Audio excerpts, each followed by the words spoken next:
Sur le plafonnement, François-Xavier Bellamy, vous êtes d'accord avec cette proposition ? Il faut évidemment... Il peut y avoir des effets pervers aussi.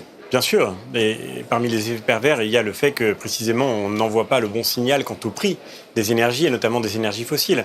Or aujourd'hui, la réalité, c'est que si on parle justement de l'énergie renouvelable, eh bien, elle implique nécessairement une forme de complémentarité avec une énergie qui est pilotable. Une éolienne, un panneau solaire, ça tourne une petite partie du temps. Une éolienne, c'est 20% de sa puissance installée qui est réellement effectuée. Et donc, le reste du temps, eh bien, il faut une centrale d'appoint pour pouvoir compenser. Et ça, c'est une centrale à gaz. Et on voit que les États en Europe qui ont le plus misé sur les renouvelables sont ceux qui sont le plus dépendants du gaz aujourd'hui. Et je pense que c'est pas une très bonne idée, dans la durée, de maintenir des prix du gaz qui soient artificiellement faibles. D'abord, ça va coûter très cher aux États. Et on est aujourd'hui, en France en particulier, dans une situation déjà d'endettement qui est quasiment impossible à soutenir.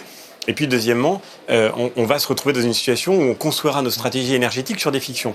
Mais évidemment, dans l'urgence, il faut faire ça, non seulement pour les ménages, pour les foyers, il faut le faire aussi pour éviter un choc industriel tragique pour l'Europe, parce qu'on a une industrie qui est dans une grande situation de tension. Si on continue comme ça, on va évidemment la mettre en grande difficulté. Permettez-moi juste un point pour terminer. Je pense qu'il faut qu'on parle de ça, parce que la question aujourd'hui, on parle beaucoup du marché et des mesures de marché. Et évidemment, c'est important pour faire face à l'urgence. Mais le plus important, c'est pas le marché. Le plus important, c'est la règle fondamentale de l'économie. Ce qui est rare est cher. On ne changera pas cette règle-là.